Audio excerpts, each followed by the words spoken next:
Hello, welcome back to Flip. So today we are on methods of purification and analysis. We'll be talking about filtration mainly, okay, before moving on to the other topics. Okay, filtration I feel is one of the topics, one of the subtopics that students struggle most in this topic itself. Because filtration, as most schools put it, it's one process, but in my opinion, I think it should be classified as two processes, to make things clearer. Okay, so we'll see how it goes and see whether you understand my take on it. Okay, anyway, this is filtration. Okay. So filtration is really the main one, okay, the easiest one is really just to separate solids from liquids. Okay?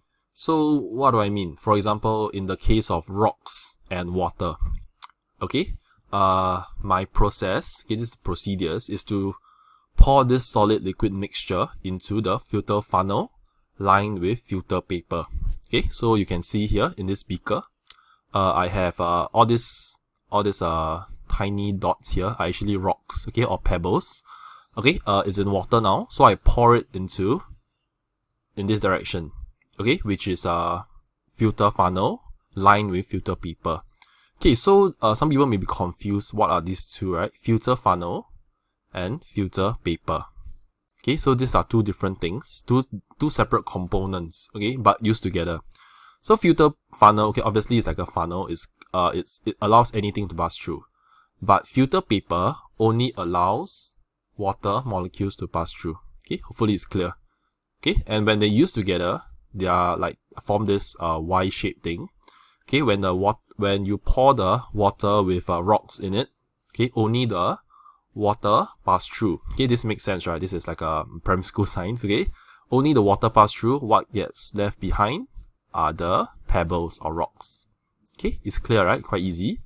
So filter paper allows the liquid to pass through, but retains the solid. Okay, so you can just copy this procedure here.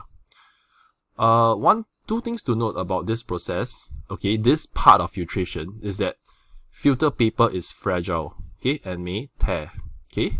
So do not stir the mixture in filter funnel. What do I mean? Okay, because when you pour this liquid solid mixture here, okay, and sometimes the process takes place very slowly, right? Because the rocks are, for example, very big, okay, and it just jams the whole process. So you may be impatient. You just like, okay, how about I just use a glass rod, for example, and just stir it, just try to break things up and speed things up a bit. But this is not a good idea because you may tear the paper. And what happens is that all these rocks may just start to fall inside here. Okay, and that's not ideal, right, for your process because you want to separate them. Okay. Sorry. So do not stir. Okay, second one is to tell you that residues may build up. Okay, so in this case you can see here. So what you can do is just to change the whole filter paper. Okay, then you can redo the experiment with a new filter paper. Okay, hopefully it's easy. So this is really the easiest part of the filtration. Second one is a little bit tougher, okay, and I feel students struggle with that more. Okay, this filtration, okay, compared with this, okay, let me just recap. This one separates solids from liquid. Okay, so just remember rocks and water. This one separates solids from solids. What does that mean, right? This is kind of confusing. Okay, this one separates non-soluble solid from soluble solid. Okay, so what does it mean? That means this solid, non-soluble one, it cannot dissolve in water. Do you agree? Cannot.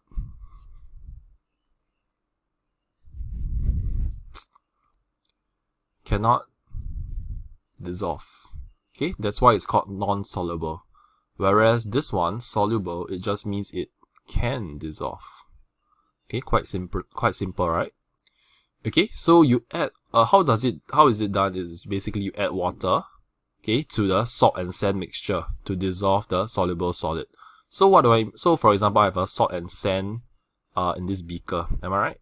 So when you pour in, for example, let the pink be, salt. Okay, then the brown be sand. Do you agree? So when you pour salt and sand together, can you actually separate them one by one? Okay, that you can, but that will take forever, am I right? So a wiser way will be to use filtration. Okay, so imagine in this beaker of salt and sand combination, you add water to it. Okay, so that's the first step, right? You add water to salt and sand mixture to dissolve the soluble solid, which in this case is the salt, right? Do you agree? Okay, whereas the sand is insoluble. Okay, so now what you have is a beaker of water and only the sand is visible. Where has the salt gone to? Okay, obviously it's being dissolved into the water.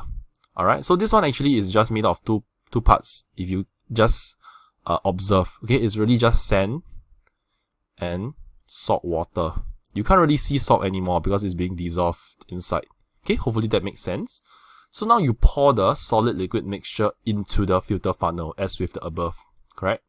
And the filter paper allows the liquid to pass through but retains the solid. So what gets left behind now is really just all the sand.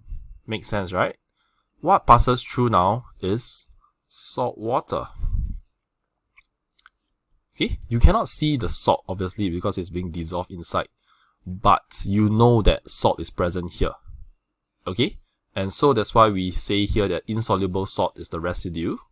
Okay, which is in this case the residue is the sand. Okay, soluble salt is the filtrate with solvent, which is filtrate with solvent, which is salt, and the solvent is water. Okay, and this is the part that separates this from the front, because the first filtration that we talk about is really just solid from liquid, very simply. But this is different. This is solid from solid with the help of water as the solvent. Okay, but the good thing about this is that filtration is really just the first part to a whole series of process, because after this you have to do evaporation or crystallization to actually get the components that you want, which in this case is salt and sand. Via filtration you can get the sand, no problem, but you cannot get the salt because salt is still in water and it's salt water. So to actually totally get the salt from this mixture, okay, you have to do evaporation or crystallization. Okay, and we'll talk about that more in the next two videos.